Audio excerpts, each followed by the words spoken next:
السلام علیکم ورحمۃ اللہ وبرکاتہ ان الحمد للہ رب العالمین والعاقبۃ للمتقین والصلاة والسلام علی سید الانبیاء والمرسلین نبینا محمد وعلی آلہ واصحابہ ومن تبعہم بإحسان الی یوم الدین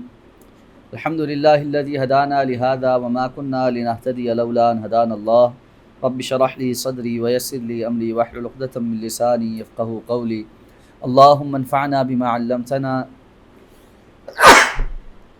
الحمدللہ علمنا ما ينفعنا وزدنا علما یحییکم اللہ ویصلح بالکم۔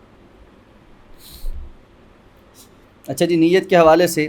پہلی حدیث مبارکہ کی شرح پر گفتگو کا سلسلہ جاری ہے، اور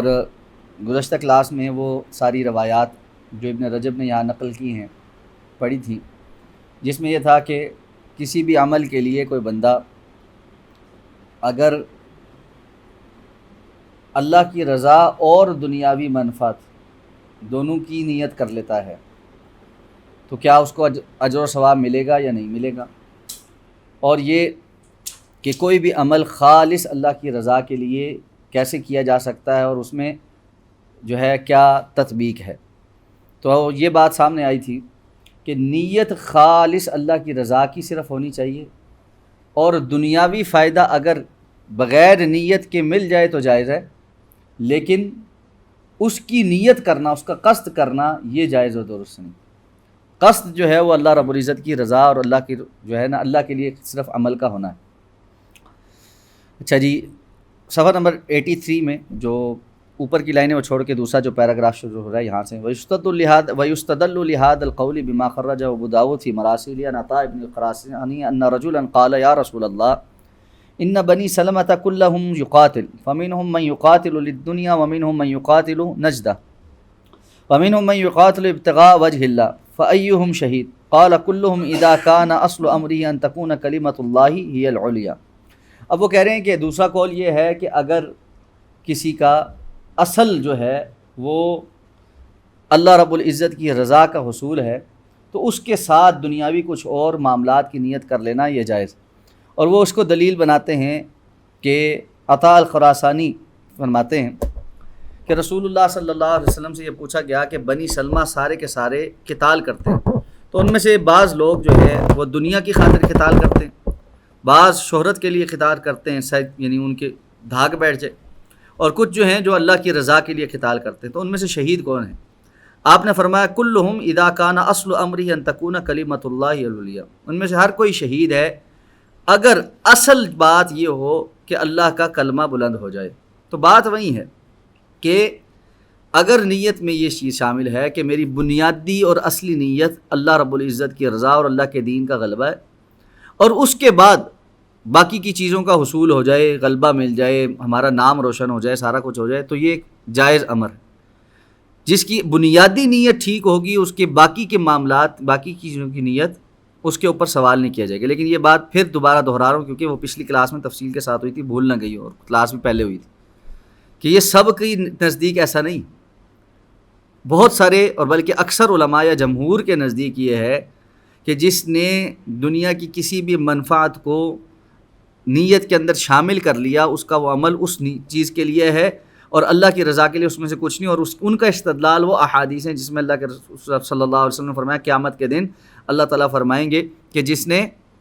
کوئی بھی عمل کسی اور کے لیے کیا ہے وہ جا کر آج اس سے بدلہ لے لے، اور جس نے اللہ کے لیے عمل کیا آج وہ آ کر اللہ سے بدلہ لے لے۔ اور دوسری وہ روایات جو ہم نے پچھلی کلاس میں پڑھی تھی کہ اللہ کے رسول صلی اللہ علیہ وسلم نے فرمایا اللہ تعالیٰ جو بندہ اگر کوئی عمل اللہ کے لیے اور فلاں کے لیے کرتا ہے تو اس عمل کو اس فلاں کے لیے کر دیتے ہیں، اور ساتھ میں فرماتے ہیں میں تمام شریکوں سے بری ہوں، یعنی اللہ کو اس معاملے میں نیت میں بھی کسی اور چیز کی شراکت پسند نہیں۔ تو یہ دونوں طرح کے اقوال ہمارے سامنے آ گئے۔ اچھا جی، نیچے آ جائیں، آخری پیراگراف۔ فَأَمَّا إِذَا عَمِلَ الْعَمَلَ لِلَّهِ خَالِصًا ثُمَّ أَلْقَى اللَّهُ لَهُ الثَّنَاءَ الْحَسَنَ فِي قُلُوبِ الْمُؤْمِنِينَ بِذَلِكَ وَفَرِحَ بِفَضْلِ اللَّهِ وَرَحْمَتِهِ وَاسْتَبْشَرَ بِذَلِكَ لَمْ يَضُرُّهُ ذَلِكَ۔ کہتے ہیں اگر اس نے کوئی عمل خالص اللہ کے لیے کیا اور پھر اللہ نے خود اللہ تعالیٰ نے، یعنی اس نے تو نہیں چاہا تھا، یعنی اس کی نیت میں یہ چیز شامل نہیں تھی کہ میری شہرت ہو جائے گی، مجھے واہ واہ مل جائے گی، یا لوگوں کے سامنے میری تحسین ہوگی، داد ہوگی، لیکن اللہ تعالیٰ نے لوگوں کے دل میں اس کے لیے وہ داد و تحسین پیدا کر دی، اللہ تعالیٰ نے لوگوں کی زبان پر اس کی تعریف جاری کر دی اور لوگ اس عمل سے خوش ہو گئے۔ وفرح بفضل اللہ ورحمتہ، اور وہ بھی اللہ کے اس فضل اور رحمت پر خوش ہوا کہ جی لوگوں کے درمیان میری نیک نامی ہو گئی ہے، اللہ نے کروا دی ہے، تو واستبشر بذلک، اور اس پر وہ خوش ہوا، لم یضرہ ذلک، تو یہ بات اس کو نقصان نہیں پہنچائی۔ دیکھیں انسان کو اللہ کی توفیق سے جو کچھ میسر آ جاتا ہے اچھا تو لگتا ہے، برا تو نہیں لگتا، یہ انسان کی فطرت۔ تو اللہ تعالیٰ نے اس کو نہیں حرام قرار دیا، یعنی اگر کوئی بندہ خالص نیت کے ساتھ کوئی عمل کرتا ہے اور وہ بات اللہ تعالیٰ دوسروں کے درمیان کہیں مشہور ہو جاتی، اس نے تو اللہ کی خاطر کی، لیکن اس سے اس کو ایک اس کا اچھا ذکر لوگوں کی زبان پر آ گیا، یا کوئی اور فائدہ حاصل ہو گیا جو اس کے لیے فائدے کا ہے اور اس کو اچھا لگا، تو وہ بری بات نہیں ہے، وہ قابل قبول ہے، اور جب تک کہ اس کی نیت اللہ کے لیے خالص۔ وفی هذا المعنى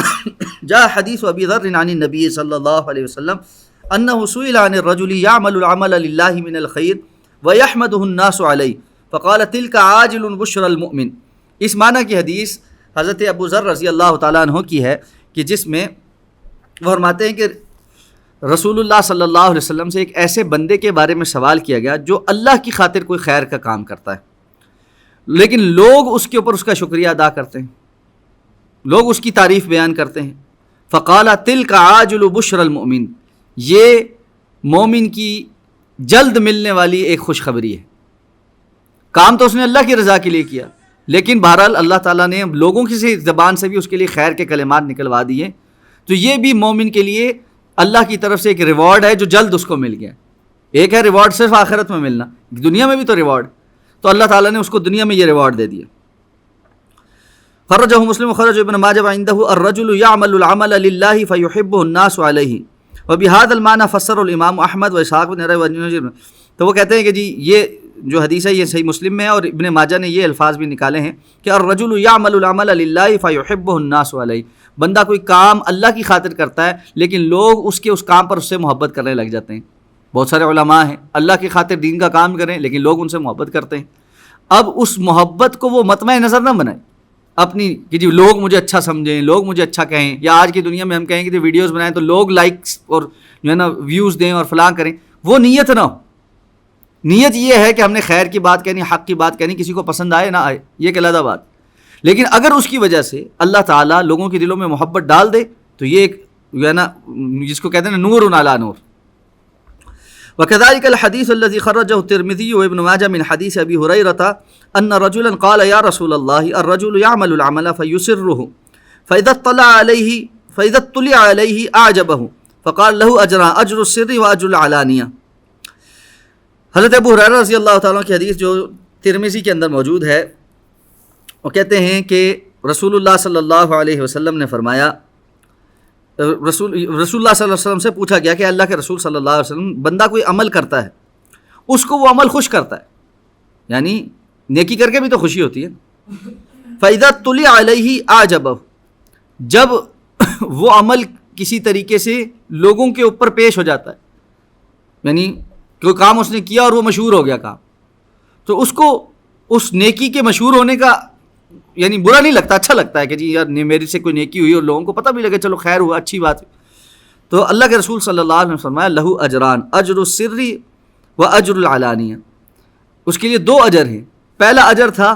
جو اس نے چھپ کر عمل کیا تھا اس وقت، اور دوسرا اجر جب اللہ نے اس کی نیکی کو اعلان کر دیا تو اعلانیہ نیکی کرنے کا اجر، کہ بہت ساری نیکیاں ایسی ہوتی ہیں جب آپ اس کو اعلانیہ کرتے ہیں تو بہت سارے لوگ اس کو دیکھ کر بھی تو نیکی کرتے، جس طرح برائی کو اعلانیہ نہ کرنے کا حکم اس لیے ہے کہ بہت سارے لوگ اس اعلانیہ برائی کو دیکھ کر پھر اس جیسا کرنے لگ جاتے ہیں، اسی طرح نیکیوں کو اعلانیہ بھی کرنا چاہیے کہ بہت سارے لوگ اس نیکی کو دیکھ کر پھر اس جیسی نیکی کرنے کی طرف راغب ہو جاتے ہیں۔ وَلْنَقْتَصِرْ عَلَى هَذَا الْمِقْدَارُ مِنَ الْكَلَامِ عَلَى الْإِخْلَاصِ وَالرِّيَاءِ فَإِنَّ فِيهَا كَفَايَةً۔ آپ کہتے ہیں کہ جی جو اخلاص اور نیت اور ریاکاری کے حوالے سے ہم اتنی باتوں پر اختصار کرتے ہیں کہ یہ کافی ہو گیا کہ اس پہ کافی لمبی بحث ہو گئی کہ اخلاص کیا ہے اور ریاکاری کیا ہے اور اس کی تفصیل کیا ہے اور اس میں کیا کیا مباحث علماء نے چھڑی ہیں، وہ سب ہم نے پڑھ لی۔ وبالجملہ وہ کہتے ہیں خلاصہ یہ ہے، فما احسن قول سہل بن عبد اللہ التستری لیس علی النفس شیء اشق من الاخلاص لانہ لیس لها فیہ نصیب. تو وہ کہتے ہیں اصل بات یہ ہے کہ عبداللہ ابن سہل التستری نے کیا ہی خوبصورت بات کے اندر اس ساری کا خلاصہ بیان کر دیا ہے. وہ کہتے ہیں کہ نفس کے اوپر اخلاص اختیار کرنے سے زیادہ مشقت والا کام کوئی نہیں، مشکل کام کوئی نہیں. کیوں؟ لأنہ لیس لها فیہ نصیب، کہ اخلاص جب آ جاتا ہے تو نفس کا اپنا کوئی اس کے اندر جو ہے نا پورشن باقی نہیں رہتا، اس کو کچھ نہیں ملتا. انسان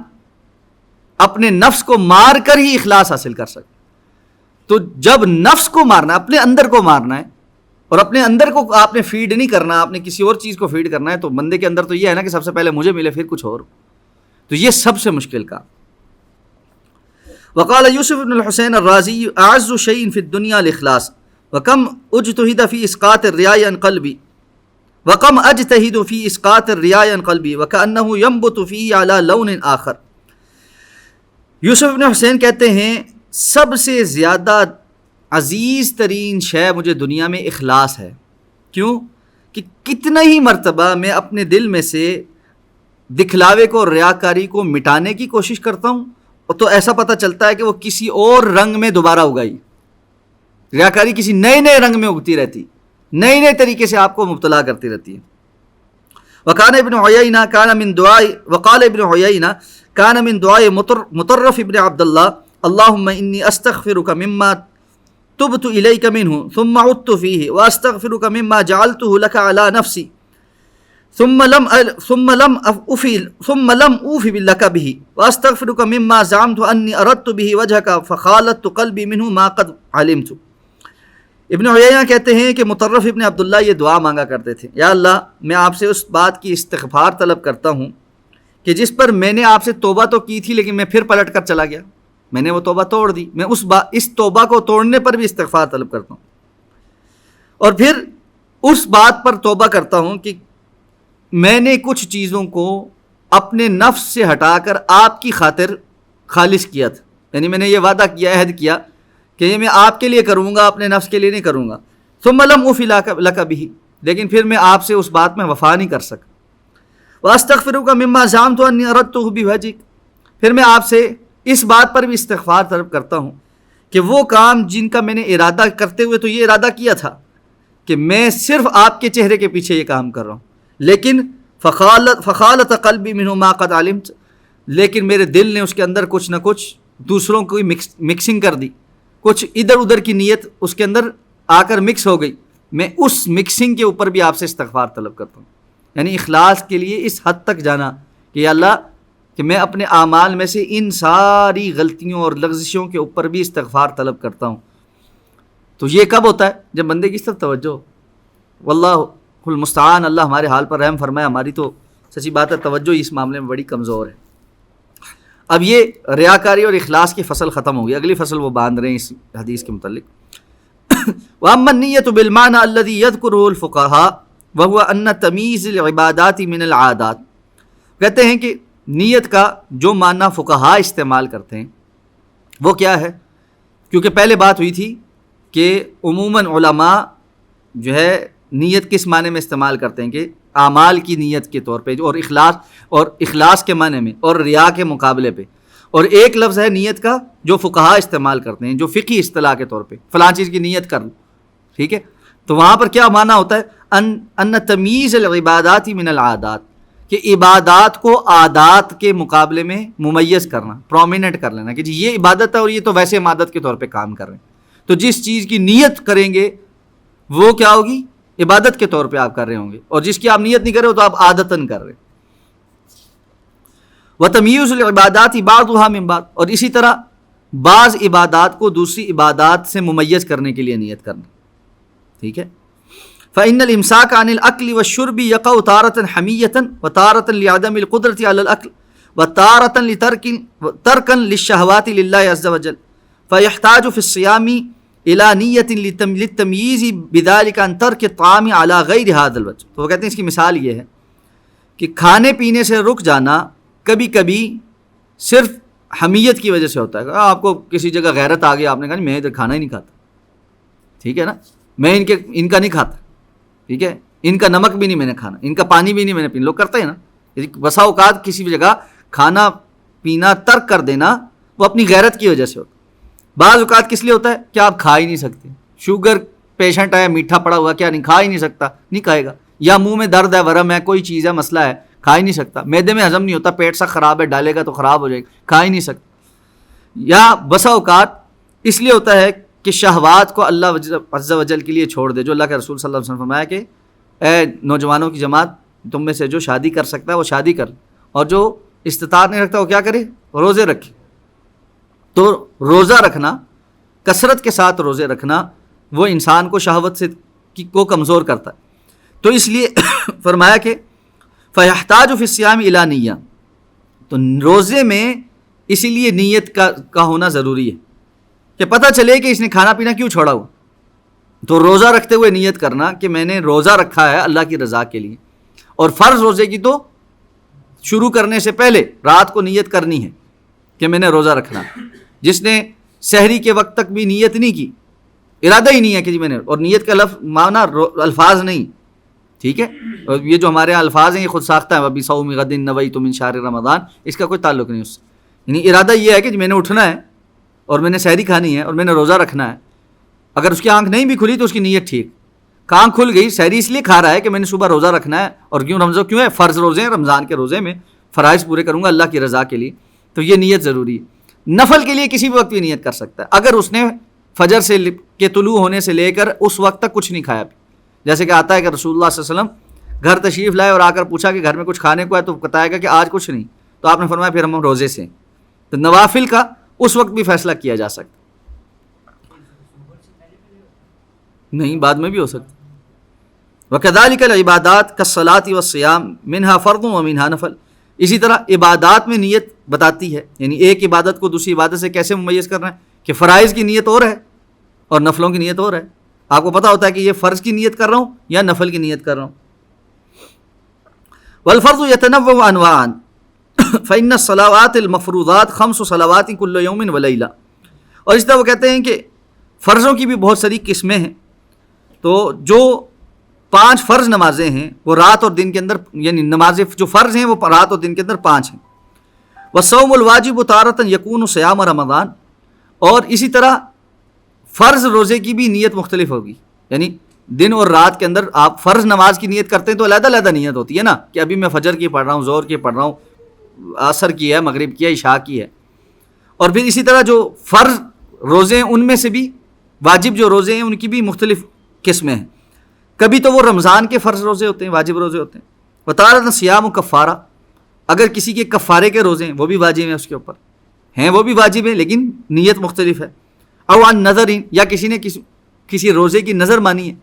تب بھی اس کی نیت مختلف ہے۔ وَلَا يَتَمَيَّزُ هَذَا كُلُّهُ إِلَّا بِالنِّيَّةِ، تو ان میں سے ہر ایک اس کی تمیز نہیں ہو سکتی سوائے نیت سے۔ نیت ہی ہے جو ان سب کے درمیان تمیز کرتی ہے، فرق کرتی ہے کہ یہ ہم کیا کر رہے ہیں۔ تو فقہاء جن معنی میں نیت کا لفظ استعمال کرتے ہیں وہ اس کا استخدام مختلف ہے، یعنی وہ سمجھانا یہ چاہ رہے ہیں کہ فقہاء کے ہاں نیت کا جب لفظ بولا جاتا ہے تو وہ کس لیے ہے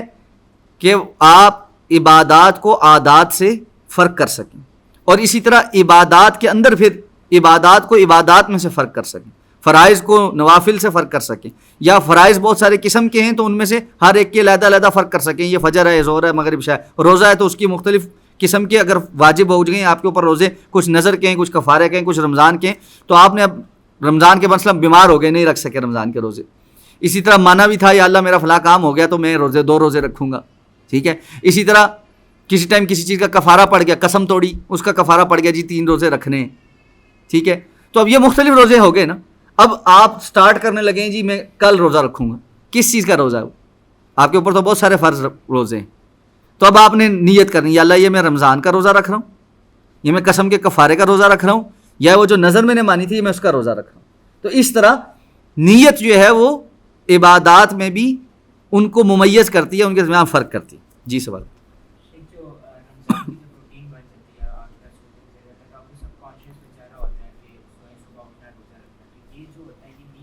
رمضان کے شروع میں حتیٰ کہ علماء نے یہ کہا ہے کہ آپ نے ایک مرتبہ یہ سوچ لیا کہ میں نے رمضان کے روزے رکھنے اور روزانہ رکھوں گا، یہ پوری رمضان کی نیت ہی کافی۔ عادت بھی تو ہو جاتی ہے نا کسی ایک ہاں دیکھیں نا اس میں عادت کیوں ہو جاتی ہے کہ وہی روٹین میں آپ کی وہی نیت چل رہی ہوتی ہے. اس میں فرق صرف تب آئے گا جب آپ اس روٹین سے ہٹیں گے, ٹھیک ہے. ادروائز وہ آپ کی وہ دیکھیں اس کو آپ یہ سمجھ لیں کہ آپ ایک ڈیفالٹ سیٹنگ پہ ڈال دیں کسی چیز کو, اس پہ چل رہی ہوتی ہے, سوائے اس کے کہ آپ اس کی سیٹنگ کو چینج کریں. تو یہی نیت کی عبادات میں یہ نیت کا معاملہ اسی طرح ہے. آپ نے ایک ڈیفالٹ نیٹ سیٹنگ اپنے اندر نیت کی کر لی ہے کہ جی میں فرض روزے رکھ رہا ہوں رمضان کی, ٹھیک ہے. اس کے بعد آپ جا کر اس کو کہاں چینج کرتے ہیں, میں اب رکھ رہا ہوں شوال کے 6 روزے, ٹھیک ہے. پھر آپ جا کے چینج کرتے ہیں یہ ایام 20 کے ہیں, ٹھیک ہے. پھر اس طرح تو جو جب چینج کرتے ہیں تو چینج کرتے ہیں, ادروائز وہ ایک آپ کی نیت ہے سیٹ ہے کہ جی میں نے یہ نیت ہے. الفاظ کی ادائیگی وہاں ہے جہاں اللہ کے رسول سے ثابت ہے. کہاں کا ثابت ہے؟ کچھ عبادات میں ثابت ہے جہاں پر اللہ کے رسول صلی اللہ علیہ وسلم عمرے کے لیے احرام بند ہے تو لبیک اللہم عمرۃً یہ الفاظ ثابت ہیں. لبیک اللہم حجًا یہ الفاظ ثابت ہیں. لبیک اللہم حجًا عن فلان یا حجًا متمتعًا یہ الفاظ ثابت ہیں. اسی طرح آپ جب جانور ذبح کرتے ہیں بسم اللہ اللہ اکبر, ٹھیک ہے, اللہم تقبل منی یا من آلی, یا جس طرح اللہ کے رسول نے فرمایا تھا, ٹھیک ہے, یا اللہ مجھ سے میری آل سے اور میری امت کے لیے جو ہے نا یہ میں قربانی کر رہا ہوں, وہاں الفاظ ثابت ہے, ٹھیک ہے. تو جہاں جہاں الفاظ ثابت ہیں وہاں ان الفاظ میں نیت کرنی ہے, ادروائز نیت دل کا مقام ہے اور وہاں صرف اسی طرح نیت کرنی ہے, وہاں الفاظ بنی. اچھا جن لوگوں نے نیتیں بنائی ہیں نا جس چیزوں کی جہاں پر ثابت نہیں بھی, وہ یہ نہیں کہتے کہ یہ کوئی مسنون نیت ہے. یعنی احناف میں سے جو لوگ نماز کی نیت بھی کرتے ہیں تو وہ یہ نہیں کہتے کہ یہ نماز کی نیت مسنون ہے, وہ کہتے ہیں یہ نیت کو اس کا استحضار ہے, ہم نیت کو حاضر کر رہے ہیں. یعنی ایک طریقے سے احتیاط برت رہے ہیں کہ جی کھڑے ہو کے ہم کر کیا رہے ہیں کہ جی کرنے کیا لگے ہیں, جی منہ میرا کعبہ شریف, نماز فلانی, امام کے پیچھے اتنی رکعت فلاں, وہ ساری تفصیل بول دیتے کہ جی یہ ہماری نیت ہے, ٹھیک ہے. تو ہم یہ کہتے ہیں کہ یہ تکلف ہے, ٹھیک ہے, یہ تکلف ہے, اس لیے کہ رسول اللہ صلی اللہ علیہ وسلم نے اس موقع پہ اس طرح نیت کو حاضر نہیں کیا, ٹھیک ہے. عمرہ ہے یا حج ہے یا قربانی ہے وہ معاملات سالوں میں ایک مرتبہ آتے ہیں, حج زندگی میں کبھی ایک مرتبہ آتا ہے, عمرہ پتہ نہیں سالوں میں بندہ کبھی کرتا ہے, اسی طرح قربانی سال کے سال آتی ہے. روز کی روٹین کا کام نہیں کہ آپ اس میں بار بار جو ہے نا وہ کریں. تو جو یعنی کبھی کبھار والا کام ہے وہاں پر ایسا معاملہ ہے کہ انسان کو زیادہ بہتر انداز میں اس کے لیے فوکسڈ ہونا چاہیے, تو اس کے لیے تو نیت اللہ کے رسول نے زبان سے کی ہے. لیکن روز کا کام ہے, آپ کی روز کی روٹین ہے, آپ نے نماز پڑھنی, ٹھیک ہے, تو وہاں پر یہ الفاظ نہیں ادا کیے گئے. اچھا جی اچھا جی ولا يتميز هذا كله الا بالنية وكذلك الصدقه تكون نفلا وتكون فرضا والفرض منه زکات ومنه کفارہ. اسی طرح وہ کہتے ہیں صدقات میں بھی جو فرض صدقہ ہے اس کی مختلف قسمیں, یعنی صدقات کی بھی قسمیں, نفل صدقات اور فرض صدقات. تو اس میں سے فرض کون سی ہے؟ زکوٰۃ, اور جو آپ کے اوپر کفارہ آ گیا کسی چیز کا, ٹھیک ہے, وہ تو ہو گئے فرض صدقات. ولا يتميز ذلك الا بالنية, یہ بھی فرق نہیں کیا جا سکتا سوائے نیت کے. فيدخل ذلك في عموم قوله صلی اللہ علیہ وسلم وانما لامرئ ما نوى. تو یہ رسول اللہ صلی اللہ علیہ وسلم کی اس حدیث مبارکہ میں جو یہ الفاظ ہیں تو بندے کے لیے وہی ہے جو اس نے نیت کی ہے, اس کے اندر داخل ہے. یعنی فقہی اعتبار سے فقہا نیت کو جس معنی میں استعمال کرتے ہیں وہ سارے کا سارا معنی رسول اللہ صلی اللہ علیہ وسلم کی یہ جو حدیث مبارکہ ہم پڑھ رہے ہیں اس کے اس پورشن کے اندر داخل ہو جاتا ہے. وفی بعض ذلك اختلاف مشہور بین العلماء, اور اس میں سے بعض چیزوں کے بارے میں ایک بڑا مشہور علماء کے درمیان اختلاف ہے. فإن منهم من لا يوجب تعیین النیۃ للصلاۃ المفروضہ. اب بات آ گئی وہ والی, ان میں سے بعض وہ ہیں جو فرض نماز کے لیے نیت کو متعین کرنے کے بارے کے قائل نہیں. بل یکفی عندهم ان ینوی فرض الوقت, بلکہ ان کے نزدیک اگر اس نے اس فرض کا وقت کا نیت کر لی ہے تو بس یہ دل میں یہ ارادہ کہ میں یہ ظہر کی نماز پڑھنے لگا ہوں یہ ضروری نہیں. اٹھا ہے صبح فجر کا ہی وقت ہے, پتہ ہے وقت فجر کا ہے, تو بس یہی نیت کافی. عصر کا وقت ہے, مغرب کا وقت ہے, عشاء کا وقت ہے, بس وقت پتہ لگ گیا آپ کو اندر یہ یعنی باقاعدہ طور پہ کہ یہ فجر کا وقت تو صبح ہو گئی ہے لیکن یہ فجر ہے, اس طرح نیت نہیں کرنے کے وہ قائل نہیں. وَإِن لَّمْ يَسْتَحْضِرْ تَسْمِيَةً فِي الْحَالِ, اور اسی طرح نہ ہی وہ اس کو بول کر حال سے اس کا استحضار کرنے کے, اس کو حاضر کرنے کے قائل. وَهُوَ رِوَایَةٌ عَنِ الْإِمَامِ أَحْمَدَ ويبنى على هذا القول أن من فاتته صلاة من يوم وليلة ونسي عينها أن عليه أن يقضي 3 صلوات الفجر والمغرب والرباعية واحدة. اچھا حضرت امام احمد کے متعلق کہتے ہیں ان کا یہ قول ہے کہ جو ہے نا اس طرح نیت کرنا زبان سے اور اس کے ایک ایک لفظ کو بیان کرنا یہ ضروری نہیں ہے. اور اسی کے اوپر ان کا یہ فتویٰ بھی ہے کہ جس کی دن اور رات کی نمازیں رہ گئیں، ٹھیک ہے، اور اس کو پتہ نہیں ہے کہ کون سی رہ گئی، اب وہ کیا کرے گا، نیت کرے گا، کون سی نمازیں پڑھے گا. وہ کہتے ہیں کہ جی وہ کون سی نمازیں پڑھے گا، فجر کی پڑھے گا، مغرب کی پڑھے گا، اور 4 رکعتوں والی نمازوں میں سے کوئی ایک نماز پڑھے گا، فجر اور مغرب اور 4 رکعتوں والی کون سی، ظہر اور عصر. تو ظہر اور عصر میں سے کوئی ایک نماز پڑھے. جی عشاء والی تو اس کو یہ نہیں پتا نا کہ رات اور دن میں سے کوئی نمازیں رہ گئیں، ٹھیک ہے، اس کو اب متعین نہیں پتا کہ کون سی نماز ہے. تو فجر اور مغرب پڑھے گا اور دن کی نمازوں میں سے کوئی ایک کی نیت کر کے پڑھ لے گا کہ اس کو ایگزیکٹلی نہیں پتا کہ میری کون سی رہ گئی تھی، کون سی میں نے پڑھی. بسا اوقات ہوتا ہے نا انسان کسی ایسے یعنی بیماری کا شکار ہو جاتا ہے کہ اس کو ایگزیکٹلی نہیں یاد رہتا کہ میں نے ظہر پڑھی تھی یا عصر پڑھی تھی، اور میں نے فجر پڑھی تھی یا نہیں پڑھی تھی، رات ہوئی تھی پتہ نہیں مغرب پڑھی تھی، عشاء پڑھی تھی، اس ٹائم کیا کیا تھا، اس طرح. تو اگر کوئی ایسے مغالطے کا شکار ہو جائے تو اس انداز میں پڑھے گا. اور کیونکہ وہ مسئلہ طویل ہے وہ پورا انہوں نے یہاں ذکر نہیں کیا. جی ہاں یہ بھی اختلافی مسئلہ ہے. ویسے بعض کے نزدیک ترتیب ضروری ہے، بعض کے نزدیک ترتیب ضروری نہیں ہے، اور بعض کے نزدیک یہ ہے کہ اگلے دن ہر ایک نماز کے ساتھ وہ والی نماز پڑھے گا، فجر کے ساتھ فجر پڑھے گا، ظہر کے ساتھ ظہر پڑھے گا، مغرب کے ساتھ مغرب پڑھے گا، اس طرح پڑھے گا. وكذلك ذهبت طائفة من العلماء إلى أن صيام رمضان لا يحتاج إلى نية تعيينية أيضا. اسی طرح بعض علماء نے یہ کہا ہے کہ رمضان کی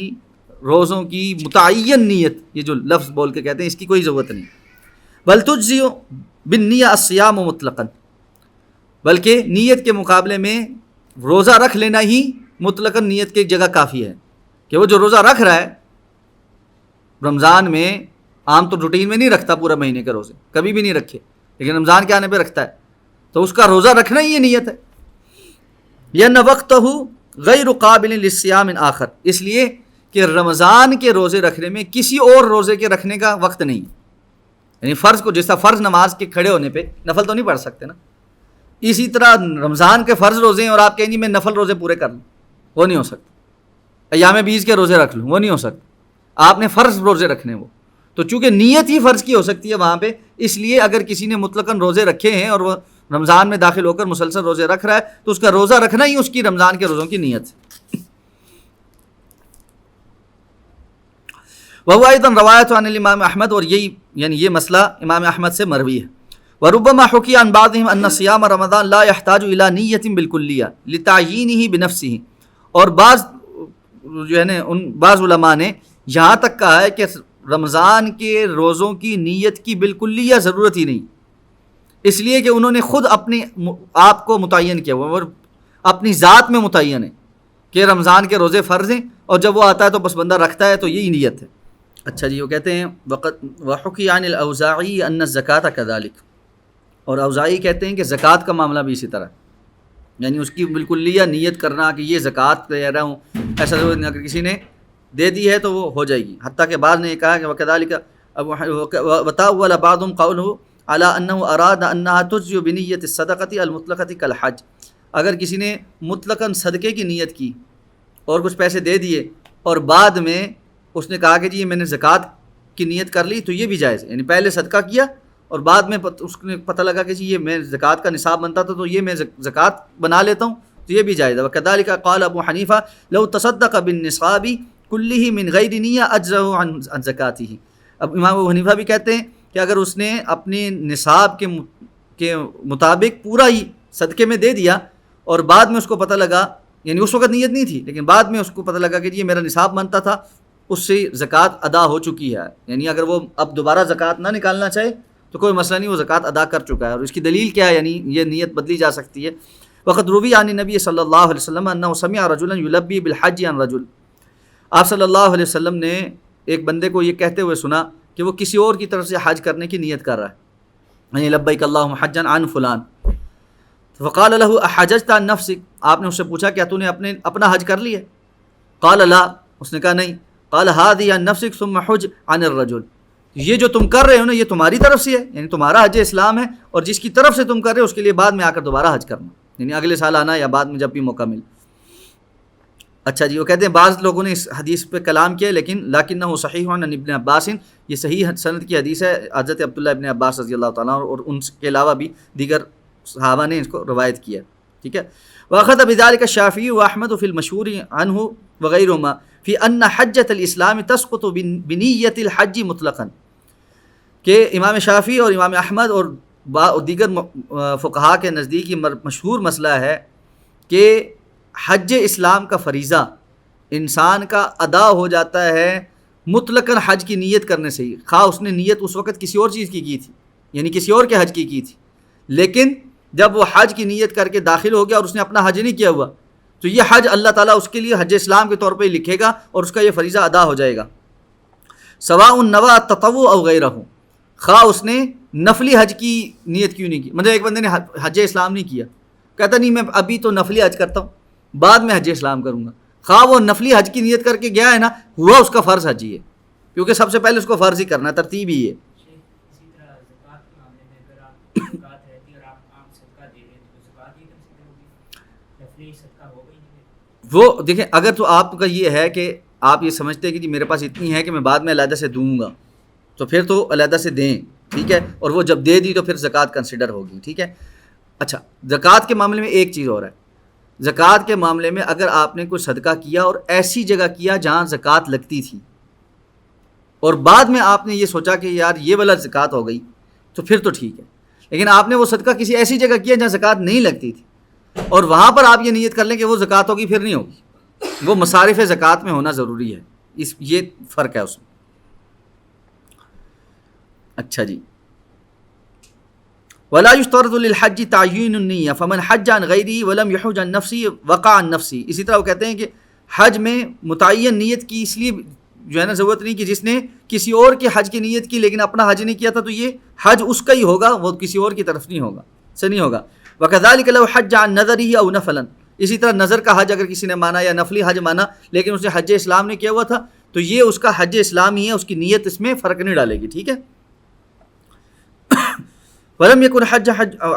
حج حجۃ الاسلام فانه ينقلب عنها، ٹھیک ہے جی، یہی بات ہے، مطلب یہی ہے کہ اگر اس نے پہلے حج اسلام نہیں کیا ہوا تھا تو اس کی نیت منقلب ہو جائے گی اور یہ اس کا حج اسلام بن جائے گا۔ آگے انہوں نے ایک اور مثال بیان کی ہے کہ رسول اللہ صلی اللہ علیہ وسلم صحابہ کرام کو جو ہے نا نیت بدلنے کا حکم دیا تھا حج عمر میں، بات وہی ثابت کی۔ وقد يفرق اگلے صفحے بیان، وقد يفرق الامام احمد بین ان يكون طواف في احرام انقلب كالاحرام، اس کو بھی چھوڑ دیں اوپر والی بات کے ساتھ ہی، وہ تھوڑی زیادہ ٹیکنیکل چیز ہے، اس میں دو چار باتیں اور سمجھانی پڑیں گی آپ کو، پھر وہ طویل ہو جائے گی اس لیے۔ ومما يدخل في هذا الباب، اور اسی باب میں ایک مثال کے طور پر یہ بات بھی داخل ہے، ان رجلا في عهد النبي صلی اللہ علیہ وسلم كان قد وضع صدقته عند رجل فجاء ابن صاحب الصدقه فاخذ ممن هي عنده فعلم بذلك ابوه فخاصمه الى النبي صلی اللہ علیہ وسلم فقال ما اياك اردت، فقال النبي صلی اللہ علیہ وسلم المتصدق لك ما نويت وقال للآخذ لك ما اخذت۔ ایک بندہ رسول اللہ صلی اللہ علیہ وسلم کی زندگی میں یعنی ایک صحابی نے صدقہ نکالا یعنی زکوٰۃ نکالی، ایک بندے کو دی اور اس بندے کے پاس اس کا جس نے صدقہ دیا تھا اس کا بیٹا آیا، ٹھیک ہے، ایک بندے نے کسی کو صدقہ دیا اور اس بندے کے پاس جس نے صدقہ دیا تھا اس کا بیٹا آ گیا اور اس نے اس سے لے لیا، اس نے کچھ دینے ہوں گے اس کے یا کوئی وجہ ہوگی، لے لیا۔ فعلم بذلک ابوہ، تو اس دینے والے بندے کو جو اس بندے لڑکے کا باپ تھا جس نے اس بندے سے لے لیا تھا، پتہ چل گیا کہ میرے بیٹے نے جا کے فلاں سے وہ پیسے لے لیے ہیں، تو یہ مسئلہ جھگڑا بن گیا ان کے درمیان۔ رسول اللہ صلی اللہ علیہ وسلم کے پاس آئے تو وہ بندہ جس نے دیا تھا پیسہ اس نے کہا ما ایاک اردت، میں نے تجھے دینے کا ارادہ نہیں کیا تھا کہ تو اس سے جا کر لے لے گا، ٹھیک ہے، میرا تو یہ تھا کہ یہ کوئی فائدہ اٹھائے۔ تو رسول اللہ صلی اللہ علیہ وسلم نے اس خرچ کرنے والے کو کہا لک ما نویت، تمہیں تمہاری نیت کا ثواب مل گیا کہ تم نے اس بندے کو دینے تھے اور آگے اس نے اس کے دینے ہوں گے، ظاہر بات ہے، ورنہ تو اللہ کے رسول کہتے واپس دو، تو آگے اس نے جس کو بھی ادا کر دی، خواہ تمہارے بیٹے کے پاس ہی آ گئے واپس، اس کے اس نے ادا کرنے تھے، تو اس کے لیے وقال للآخر لک ما اخذ، تمہارے لیے وہ ہے جو تم نے لے لی، یعنی تمہارا جو حق تھا وہ تم نے لے لیا، بیٹے نے جو حق لیا تھا اس نے وصول کرنا تھا وہ لے لی، باپ نے کسی کو صدقہ کیا تھا تو وہ صدقے کا اجر و ثواب اس کو مل گیا. تو اس طرح یعنی چیزیں نیت کا تحول ہو سکتا ہے، اس سے کوئی فرق نہیں پڑتا. تو یہاں تک انشاءاللہ العزیز آج ہم رکتے ہیں، اس سے آگے ہم دوبارہ یہیں سے شروع کریں. سوال میں پوچھنا چاہ رہا تھا کہ پہلے سچویشن میں ذکر کر رہے تھے کہ مکس نیت نہیں ہو سکتی، تو آج تو کیا ہے کوئی انسان اللہ تعالیٰ کی رضا کے لیے کوئی کام شروع کرتا ہے اور بعد میں اپنا بھی اس کو بیچ میں تھوڑا سا فائدہ نظر آتا ہے، تو کیا دل میں یہ سوچتا ہے کہ چلو دو کام میں خود بھی یہ چاہ رہا ہوں اور اللہ تعالیٰ مجھے اس کے لیے بس ثواب بھی دے، تو ایسی صورتحال میں کیا ہوگا؟ دیکھیں بنیاد اس کی اصل جو ہے نا وہ یہ ہے کہ بندے کو سب سے بنیادی چیز تو اللہ کی رضا کو قصد کرنا چاہیے. اور اس کا پتہ کیسے چلے گا؟ اس کا پتہ یہاں سے چلے گا کہ اگر اللہ کی رضا بیچ میں سے نکل جائے اور اپنا فائدہ نظر آئے تو بندہ پھر بھی اس چیز پہ رہے گا، یا اپنے فائدے کو چھوڑ کر اللہ کی رضا نکل گئی ہے تو چھوڑ دے گا. ٹھیک ہے، تو پھر تو مذائقہ نہیں ہے، پھر تو مذائقہ نہیں. آپ نے ایک کام ہے، ایک بندہ ہے شادی کرنا چاہتا ہے، ٹھیک ہے، شادی کس لیے کرنا چاہتا ہے کہ جی اللہ کی رضا کے حصول اور حلال طریقے سے ایک چیز مل جائے، ٹھیک ہو گیا. اب اس کو کوئی لڑکی بھی پسند ہے تو اب وہ اس لڑکی سے بھی کرنا چاہتا ہے. شادی اس لیے کرنا چاہتا ہے کہ حرام میں نہ پڑوں، اور فلاں جگہ اس لیے کرنا چاہتا ہے کہ وہ مجھے پسند ہے. اب یہاں پر یہ دونوں چیزیں ہو جائیں اور نکاح ہو جائے تو فبیہا، ٹھیک ہے. لیکن اگر نکاح نہ ہو سکے کسی وجہ سے تو وہ اپنی پسند کو غالب رکھتے ہوئے وہیں حرام ریلیشن شپ میں چل پڑے کہ جی مجھے تو یہی پسند ہے، تو اس کا مطلب ہے کہ اللہ کی رضا والی بات اہم ہی تھی. اور نہیں ہو سکا لیکن اس نے اللہ کی رضا کی خاطر پسند چھوڑ دی اور کسی اور جگہ چلا گیا کہ نکاح کروں گا حرام رشتے میں نہیں پڑوں گا، تو اس کی جو ہے نیت ٹھیک. تو بنیادی نیت ٹھیک ہونی چاہیے. اس کے ساتھ اگر اپنی پسند شامل ہو جاتی ہے، اپنی کوئی فائدہ شامل ہو جاتا ہے تو وہ تو وہی جس طرح ہے کہ اللہ کے رسول نے فرمایا وہ تو مومن کے لیے پھر یعنی جلدی اس کو ملنے والی خوشخبری. لیکن اگر صرف اس خوشخبری تک ہی رہنا ہے اور اللہ کی رضا فوت ہو رہی ہو جائے، آپ نے اس چیز سے نہیں ہٹنا، تو پھر معاملہ گڑبڑ. تو اصل میں نا یہ نیت والا معاملہ ہے ہی بڑا خطرناک. علماء بار بار کیوں کہہ رہے ہیں، ہم نے کتنی نصوص پڑھی ہیں اور کتنے اقوال پڑھے علماء کہ نیت جو ہے نا وہ بڑی مصیبت والی چیز. نفس جو ہے نا اس میں اپنا حصہ مانگتا ہی مانگتا، کہیں نہ کہیں سے آ کے آپ کو بہکاتا ہے، پھسلاتا ہے، کہیں نہ کہیں سے آ کے آپ کو نا ٹوسٹ کرتا ہے کہ جی یہ تو یہ ایسے ہے، یہ ایسے ہے، اور آپ پھر اس میں پھنستے ہیں، پھر نکلتے ہیں تو پھر کہیں اور پھنستے ہیں. تو یہ چلتا رہے گا سلسلہ. اللہ کا مطلوب یہی ہے کہ جب جب یہ وسوسہ آئے اعوذ باللہ پڑھ کر اپنی نیت کو پھر خالص کر. اللہ کا مطلوب بار بار یہی. اور پھر وہ کیسے ہوتا ہے، وہ جو ہم نے پڑھا اب تک کہ جی دعائیں اور اس وقت توجہ اور اس چیز کو سمجھنا کانشیسلی کہ جی نیت کا کتنا بڑا عمل دخل ہے، اور اگر ہماری نیت خالص نہ ہوئی تو ہمارے پلے کچھ نہیں رہے. کوئی شخص اپنی پسند سے کوئی کام شروع کرتا ہے، نیت اپنی پسند ہوتی ہے، اپنی چاہ، اور بیچ میں اللہ تعالیٰ کی طرف سے کوئی ایسی اپرچونیٹی آ جائے کہ جس میں وہ اللہ تعالیٰ اس سے ثواب کی نیت کے ساتھ وہ بھی کرنا شروع کر دیتا ہے، تو اس صورتحال میں پھر کیا ہوگا؟ جس وقت اللہ رب العزت کی رضا کا کوئی اپرچونیٹی آ جائے، وہ اللہ رب العزت کی اس رضا کی اپرچونیٹی کو بنیاد اور اساس بنا لے اور پسند کو سیکنڈری کر لے تو ٹھیک ہے، چلتی رہے ساتھ، ٹھیک ہے. یعنی فیصلہ پھر وہی ہے. اب اللہ رب العزت کی رضا کی اپرچونیٹی آ گئی، آپ نے اس کو بنا لی اپنی رضا. کل کو وہ اپرچونیٹی اگر چلی گئی تو پھر کیا ہوگا؟ میں پھر اپنی پسند پہ رہوں گا اور اللہ کی رضا والی اپرچونیٹی چھوڑ دوں گا، تو پھر پتہ چلے گا کہ نیت کیا. وہاں یہ نہیں کر سکتا. مثال دیتا ہوں، جیسے ابھی ریسنٹ میں ہم ٹرپ پہ گئے، ہمارا 7-8 دنوں کا ٹرپ تھا. ٹرپ جو تھا ہمارا وہ اپنی سیر و سفار کے لیے تھا، اس میں کوئی دعوت کا کوئی وہ نہیں اس طرح سے نہیں تھا، جیسے پرائمری کوئی چیز نہیں. وہاں پر ہمیں اس کردو میں کچھ ینگسٹرز ملے، ایک بھائی نے کوئی چھوٹا سا لیکچر وغیرہ ارینج کر دیا اور وہاں پہ چھوٹی سی نصیحت بھی ہوگی. پھر راستے میں بھی 1-2 اپرچونیٹیز ایسے ملی کہ رینڈم لوگوں کے ساتھ جو ہے تھوڑی بات چیت کرنے کا موقع مل. اس صورتحال میں کیا ہے نیت کہاں اسٹینڈ کرے. نہیں، اس صورتحال میں نیت بالکل ٹھیک ہے. آپ کا سفر جو ہے وہ ایڈونچر کا ہے، اور آپ کا سفر جو ہے وہ اپنی سیر سیاحت کا ہے، اور اس سیر سیاحت کی نیت بھی یہ ہے کہ جی ایک اچھا اللہ کی زمین دیکھنا، سیروا فی الارض، اللہ کی نشانیاں دیکھنا، سارا کو وہ اس کا ایک علیحدہ اجر و ثواب ہے. ایک ہے آپ قصدن نکلے تھے کہ جی میں نے فلاں جگہ لیکچر دینے جانا ہے، ٹھیک ہے، وہ ایک علیحدہ ثواب کا عمل ہے، وہ نہیں ہے اس میں، ٹھیک ہے. ہاں، اس جگہ پہنچ کر آپ کو ایک لیکچر دینے کا موقع مل گیا، کسی سے گفتگو، کسی کو دعوت دینے کا موقع مل گیا، اس دعوت کے دینے کا علیحدہ ثواب، ٹھیک ہے. یہ اب دو عمل علیحدہ ہو گئے. سفر اپنی جگہ سفر ہے، اور اس کی آپ کی جو نیت تھی وہ ہے. یہ وہ سفر نہیں ہے جس میں آپ نکلے ہی دعوت کا کام کرنے کے لیے ہیں، وہ مخصوص دعوت، یا آپ نے شروع میں نیت یہ کی تھی کہ میں جہاں جہاں جاؤں گا دعوت بھی دوں گا، ٹھیک ہے، پھر آپ کا یہ سفر اس نیت پہ ہے. لیکن اگر آپ نے یہ نیت نہیں کی تھی، پھر میں نے شمالی علاقہ جات دیکھنے، صرف سیر سپاٹا کرنا ہے، ٹھیک ہے، تو یہ وہاں جا کے آپ کو کسی جگہ کوئی کام کرنے میں، ہم کتنی جگہ یہاں سے، مطلب کبھی ایسا ہوتا ہے نا، جمعے والے دن کسی جگہ جا رہا ہوں مثلا، کبھی گاؤں جانا پڑتا ہے یا کہیں کسی اور جگہ جانا پڑتا ہے، تو ارادہ ہوتا ہے جمعہ نہیں پڑھانا، چھٹی مارنی، ٹھیک ہے. تو وہ سفر جمعے کا سفر نہیں ہے، جمعہ پڑھانے کے لیے سفر نہیں ہے. ایک یہ کہ میں گیا ہی اس نیت سے ہوں کہ میں نے فلاں جگہ جمعہ پڑھانا، میرا وہ سفر ہے ہی جمعہ پڑھانے کے لیے، اس میں جتنا چل کر گیا ہوں اس کی وہ ساری فضیلتیں، وہ ساری چیزیں علیحدہ ہیں،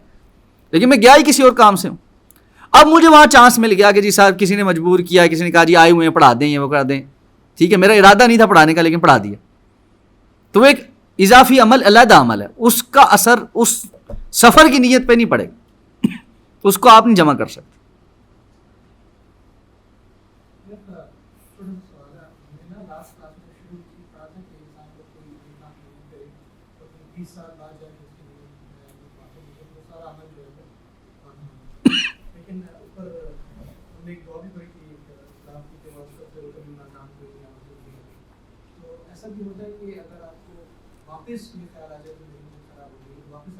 کیوں نہیں ہو سکتا؟ توبہ تو ہر ٹائم، توبہ کا دروازہ تو ہر ٹائم کھلا ہے،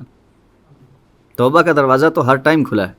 اگر 10-15 سال 20 سال کے بعد آپ کی نیت خراب ہو جائے، وہ عمل خراب ہو سکتا ہے، تو 10-15 سال کے بعد آپ کی نیت ٹھیک ہو جائے تو اس کی واپسی کیوں نہیں ہو سکتی؟ دونوں ہو سکتی. ایسا ہوتا ہے کہ جب انسان اچھے کمپنی میں ہوتا ہے تو نماز پڑھنے کا بھی خوشبو الگ ہوتا ہے، اور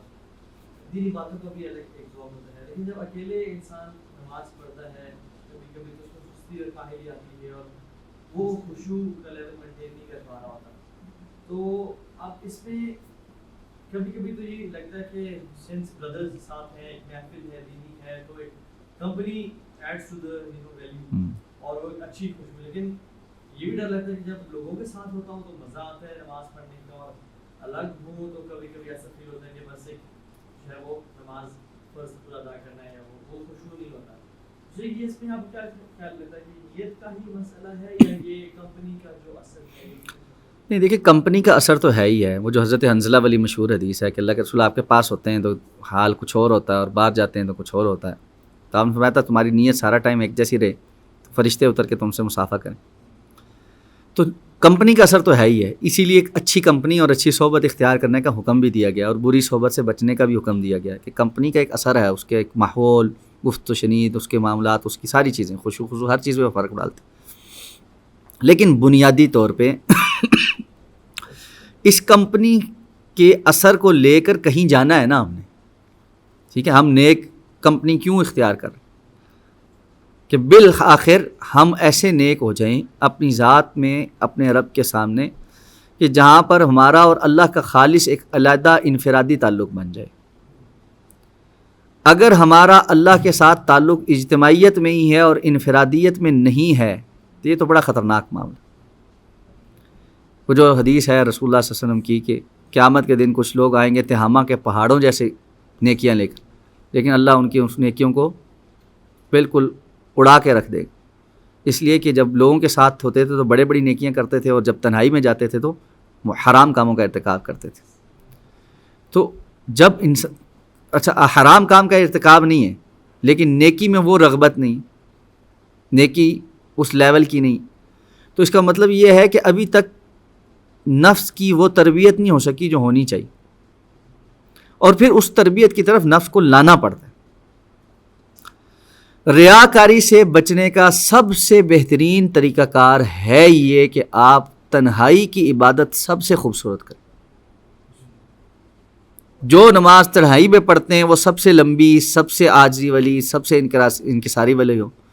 جو تلاوت آپ جتنی حسن سے اور خوبصورتی سے کرتے ہیں سب سے حسین آپ تنہائی میں کریں،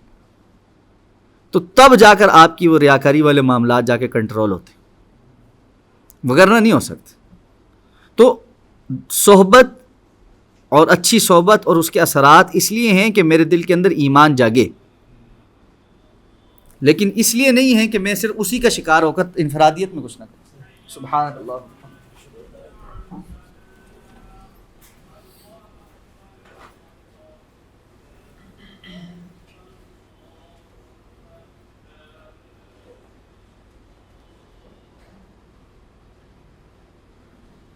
ساتھ ساتھ مل جائیں گے، سب کلوز کر لیں. اللہ اکبر.